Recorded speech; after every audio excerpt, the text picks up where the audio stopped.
because a child can fling their leg over the edge of the crib slats, or starts to inch up and try and get their way out of the crib, it makes us feel like we must do something now.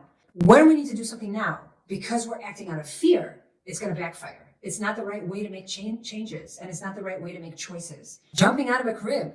What happens when our child starts trying to jump out of a crib? Does that necessarily mean they're ready to move to a toddler bed? Do we make the move before they're ready? What does that mean when we make that move before they're ready? We're going to dive into all that good stuff in this video.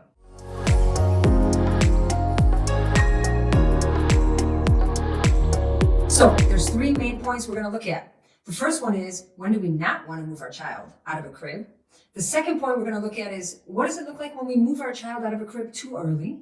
And the third point we're going to look at is, how can we encourage continuing to sleep in a crib, even though it might seem like our child is ready to graduate to a toddler bed? We want to encourage sleeping in a crib, especially when our child is young. When I say young, I mean under the age of 3. Sometimes children are ready to move into a toddler bed around the age of 2.5, and that definitely can work. But before the age of 2.5, it might be very iffy. And ideally, we would like to encourage a child sleeping in their crib for as long as possible because of safety reasons. We don't need to worry what happens at night if we're sleeping or we're in a deep sleep and our child has the freedom to move around and roam around the house, which is very scary. And also, it creates peace of mind aside from safety for us and for the child. Our children want to know that they're safe. And when a child is moved out of a crib too early, that does not foster safety. It actually creates a sense of anxiety, because now all of a sudden I have too much freedom. And what do I do with all this freedom? And how do I navigate that? As a child, as a small baby, I don't know how to do that. And so it creates a lot of anxiety. So when do we not want to move our child out of a crib? The first reason we don't want to move our child out of a crib is because we're desperate. So we don't want to do things out of desperation. We want to do things out of love. Remember, we talked about intention. When we put intention as a parent, we want to know, how are we showing up? Out of love or out of fear? And if we're doing something out of desperation, let's say my partner's pregnant and she's about to give birth, and now I'm starting to think about the setup at home. Where's the baby going to sleep?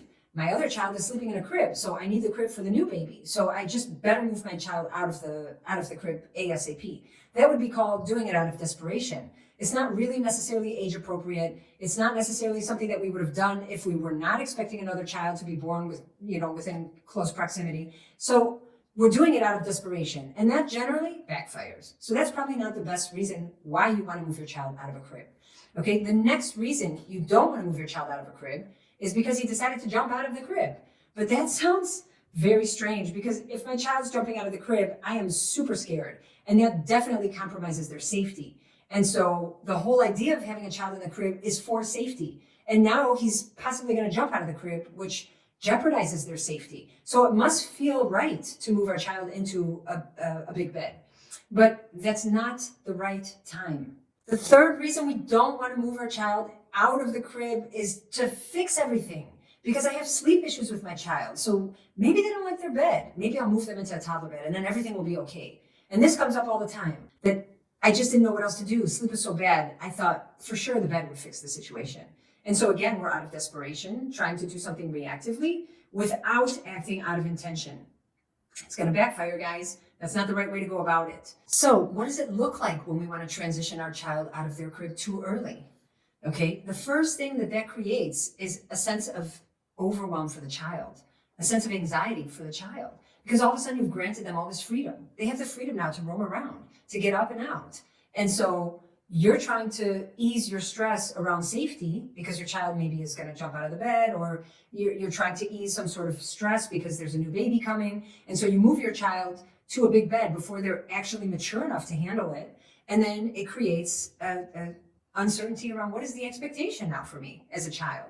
Well, I'm in this space. I can get up, I can get out. So all of a sudden, why not? I want to test it out. I want to see what that's like. And then I'm in and out, in and out, in and out for bedtime. And then I wake up in the middle of the night and it's like, oh, right, I can get off this mattress again. So then I'm roaming the house and possibly opening the fridge and just in a situation that is absolutely inappropriate for my age. Okay, so you want to make sure that you're not creating overwhelm for your child, and you're making clear expectations around how sleep goes by encouraging sleep in a crib.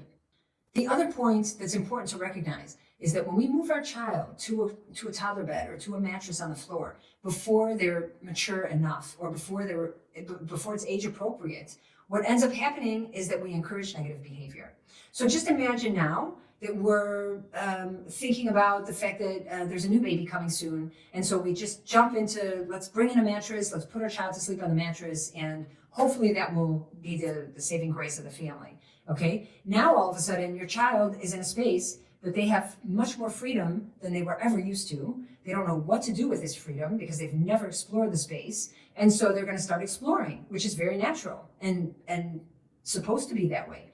But when your child starts exploring and getting up and getting out of bed and seeing what they can do, that creates frustration on our end, because all of a sudden bedtime that maybe was a bit smoother in the past has become this long, drawn out 40, 50-minute process where my child is bouncing off the walls and getting up and out of bed and not understanding why he needs to stay in bed because it's not age appropriate yet.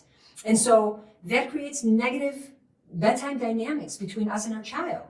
And it's unnecessary. When a child is mature emotionally and mentally and physically, more likely around the age of 3, close to 3, that doesn't mean it has to be 3, but it should be close to the age of 3, which is when a child starts preschool. That's where reasoning and logic can start to kick in, and we can have some sort of expectations around what the boundaries are with certain situations. That's when it's appropriate to move our child out of a crib.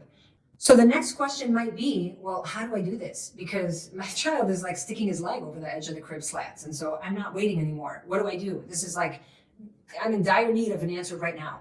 So there are lots of things we can do, and that's the good news, okay? So the first thing you can do is you can make sure that the space that your child is sleeping in is a standard crib, not these small cribs from IKEA. You don't want to get like a big bassinet. You want to make sure your child is in a standard crib. If you're not sure about the standard crib size in your country, you can just Google it and ask, and you'll see if your crib meets the standard size. We want to make sure that the crib is a standard size, which encourages sleep in the crib as long as possible. The next thing we want to make sure is that the mattress height is appropriate for our child. So on most cribs that are standard, there are 3 levels, okay? On the sides where the bed posts are, there should be some holes where you can lower the mattress as your child gets older. So you want to make sure that you can lower the mattress all the way down before you consider transitioning out of that bed. Okay, many times parents just kind of forget that the crib can be lowered or the mattress can be lowered even further, and they move to a mattress or to a toddler bed before it's really appropriate.